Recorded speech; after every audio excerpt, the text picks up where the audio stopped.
Hi and Assalamu alaikum. Welcome back to my channel, Rise from the West. This is the first video I've done since Ramadan, and it's good to be back. What I want to talk to you about today is an image that I came across on Facebook. And this image, it looks to me like it's been published by the British Freedom Party. And the image says, it's a poster. It looks to me like a poster. And it says, you are entering a Sharia-free zone. A Sharia-free zone. So when you come into the UK, you are entering a Sharia-free zone. Now, what has it got on the poster? It has 6 images, and then it's got the cross out, the red circle with the red line going through it, saying, like, basically saying, no child grooming, no oppression of women, no hate preaching, no homophobia, no terrorism, and no honor killings.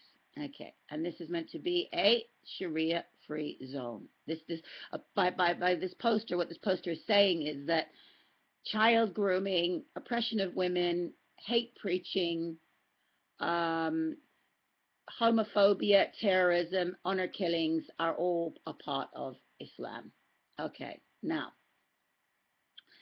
it just goes to show you how much the British Freedom Party know about the Sharia, which obviously they don't.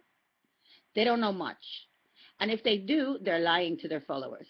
Okay, they are lying and deceiving their own followers. And it's making them look like a joke.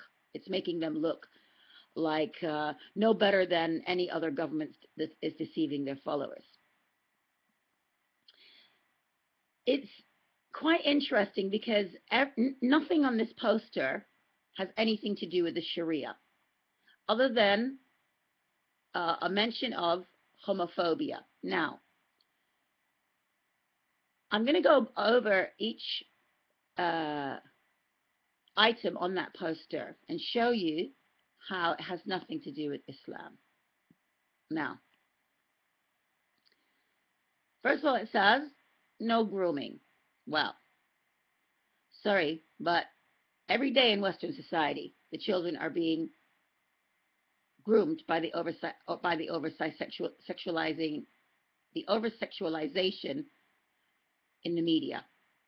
Okay, you get it everywhere. Posters, film, music videos, everywhere is the over-sexualization of our children is going on. This is grooming. This is a form of grooming. This is a form of grooming the girls into thinking that, you know, pushing them towards this outer beauty, outer sexuality, rather than focusing on their intelligence and their inner selves. And boys looking at women in a particular way, looking at them more as sex objects rather than intelligent human beings. And we know this is happening within the youth. You only have to look at certain documentaries that have been done on this, that this is what is happening. So, in fact, in Britain, they are grooming children. All right. In regards to Islam, it's completely haram to groom children for sex. It's not allowed. We don't have, in fact, in Islam, we don't have sex outside of marriage. We don't date, not in what you would call dating. We get to know, we can get to know the person that we're going to marry, but no, it's not dating as such. It's chaperoned meetings. So, in fact, grooming has nothing to do with Islam. So that's the first thing on their poster, which is incorrect. And it says, the next thing it says is no oppression of women. Yet, most women in Western society won't go out of their house without makeup on. Most. I mean, come on, how many women do you see outside? Women, girls. I'm not talking about old ladies. I'm talking about young girls, women, middle-aged women, etc. How many go out without any makeup on? Oh, okay, maybe they won't do it, you know, going to work or something. Some of them won't put it on always, but come on. Tell me how many. How many will actually go out on a night out or go somewhere to a party and they won't put any makeup on? You know, because hey, they don't look good enough without it. Basically, you know, they don't look good enough without it. That's what you're being told. Women do not look good enough without makeup. Okay? I don't believe this. I'm just being sarcastic here. I don't believe that. I believe that women can look fine naturally, and they can look very pretty naturally. Okay? But the fact of the matter is that women in the West, to me, are being oppressed. I'm not being oppressed. In fact, I don't allow you to do that to me. I don't allow you to see me. Us Muslim women who choose to cover, we're not going to let you enjoy us, because we are not just, a piece of candy or a sweet for you to enjoy whenever you want. You have to commit to us. So who's oppressing women when you date them for years and years and years, and you're with them for 10, 15 years and you still haven't married them, but yet they'll do your cleaning for you, your cooking for you, and fulfill all your physical needs for you, but yet you still won't put a ring on their finger because, hey, you're not ready to settle down yet? Come on. Where's the oppression now? Who's oppressing who? The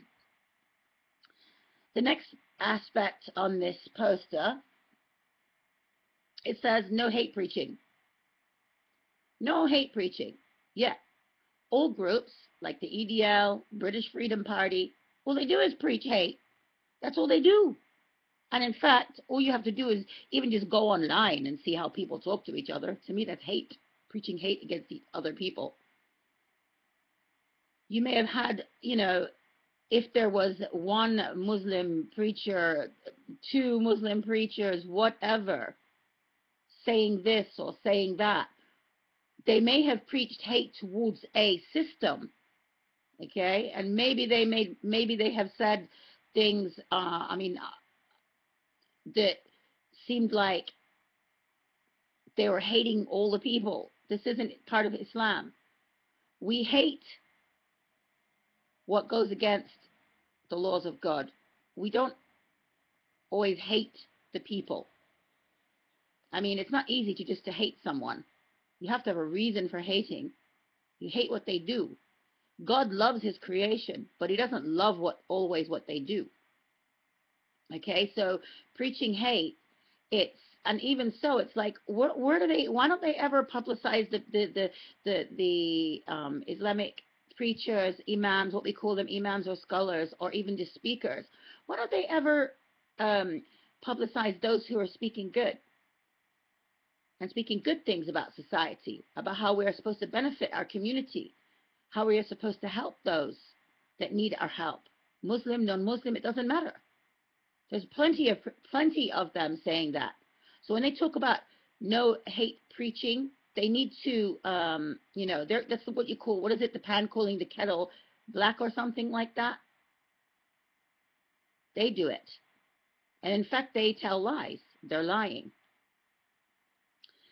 And the thing is that because they're lying to their people, the people that follow them and trust them, they're deceiving them. Now, if Islam is so bad, why do you need to tell lies about it? If Islam is so wrong, and the teachings of Islam is so wrong, why do you need to use lies to steer people away from it? Why don't you just tell the truth? If it's false, then obviously they're going to make their own choice. They don't need you to be deceiving them. Because most of these people, they're rejecting falsehood. They're not rejecting the truth. They're being deceived and brainwashed. They're not rejecting Islam. They're rejecting a falsehood. They're not, present them with the true Islam and then let them decide.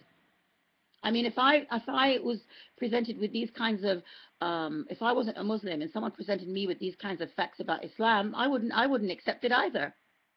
Who would? Who in their right mind would follow a belief system which condoned this kind of behaviors?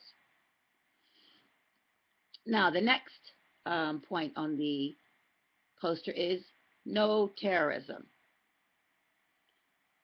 People, do your research. Do your research. Muslim, it's proven, there's so much evidence on the internet that Muslims were not responsible for the 7/7 bombings. Okay? And if by some slim chance it was, yeah, what does it have to do with Islam? Really? Muslims, just because Muslims do, if Muslims do something which is a crime, why does it have to mean that that's part of Islam? Or why is that why are you basing the religion on criminals? I mean, it's like any other criminal from any other belief system, they can commit crimes, but nobody says they're representing their belief. But when it comes to Muslims, like this grooming for sex and all this stuff, it's as if that's the religion. That has nothing to do with our religion. It's so ridiculous. They say no Sharia law here. In fact, if there's Sharia law here, then you would not have that.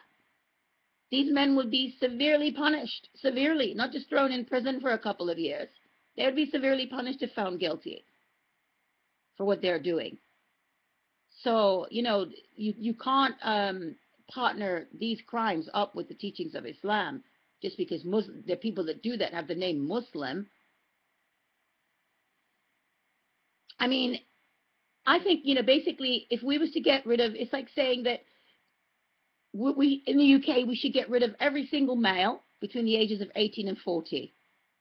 Yeah, let's get rid of every single male between the ages of 18 and 40 to help prevent rape, right? Because, I mean, come on now.